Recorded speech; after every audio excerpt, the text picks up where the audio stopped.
Allah, He, Allah, Allah, Ahad, is unique. Say, the Prophet Muhammad ﷺ was commanded to tell the people. When we read the Quran, this is the same thing we should say. This is something that should be a part, a basic, fundamental part of our faith. Allah is unique. And I didn't say Allah is one. You will find this translated as one. Ahad, as one. But actually the word which means one is wahid. This is the word which really means one in Arabic. There's a difference between the word wahid and the word ahad. Allah could have used the word wahid here, but He chose to use ahad. And al-wahid is one of Allah's names also. But Allah uses the name here, ahad. What is the difference?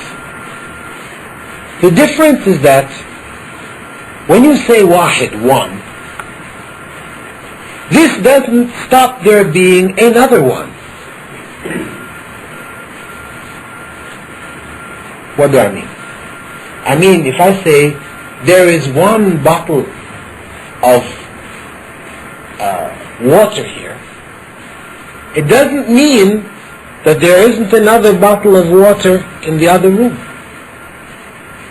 There can be, no problem. By saying one here, it doesn't exclude all others. But when we use the term ahad, it means it is the only one. There are no others. And because of that, in Arabic, we will use the term wahid to describe somebody. We can say, hunaka rajulun wahid. But we cannot use the term ahad to describe somebody. This term ahad is only used to describe Allah. You cannot say rajulun ahad. No.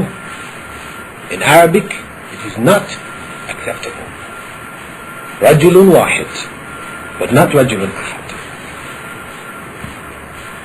So, there is something here. Allah chose this word to get across a particular idea to us. And this is the essence of the meaning of the whole chapter. Allah is unique. He is one of a kind. He is unique in His characteristics. He is unique in His actions. Anything that describes God, this is unique to God alone. Anything which describes His actions, they are unique to God alone. What I mean by it, I will explain in more detail. We go on with the chapter. The next line, Allah says, Allahu Samad. Allah is the one to whom all needs are directed. The term Samad, it has a number of meanings. One of them is that He is the one to whom all needs are directed, because He is the only one who can fulfill needs. So people, even though they may direct their needs to other than Allah, in fact they are directing them to Allah.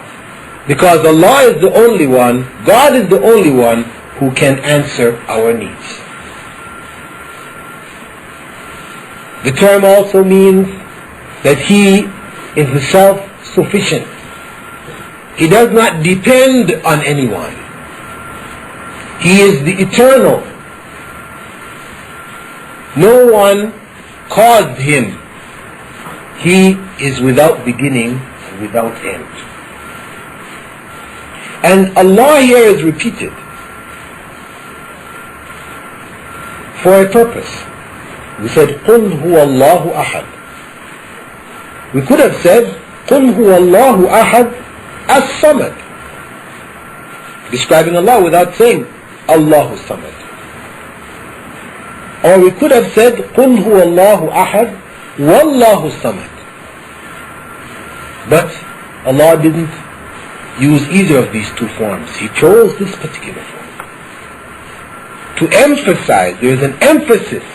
By repeating Allah's name here, there is an emphasis that whoever does not have these characteristics, this is not a true God.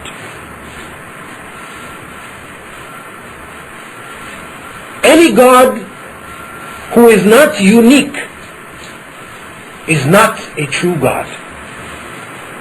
He is a part of creation. Any God who is not eternal is not the one who can answer your needs. This is not a true God. This is why you find in many places in the Quran, Allah asks the question of those who worship other than God. How it is they are worshipping these others besides God, who can neither benefit them nor harm them. They can do nothing for them or against them, because it is God alone who can fulfill our needs.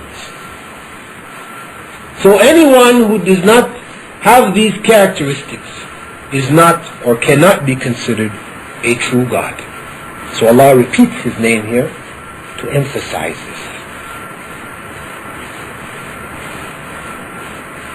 And the "and" is deleted, because as I said, it could have been قُلْ هُوَ اللَّهُ أَحَدٌ وَاللَّهُ الصَّمَدُ, that is, and Allah is the self-sufficient, because the second verse is a result of the first. It's not describing two separate characteristics. By Allah being unique, there results in Him also being self-sufficient, because that is unique. Everything else in creation needs something else. So if Allah is unique, He is the one, the natural result of that is that He must be self-sufficient, self-subsistent. He doesn't need anyone to exist. He has no needs.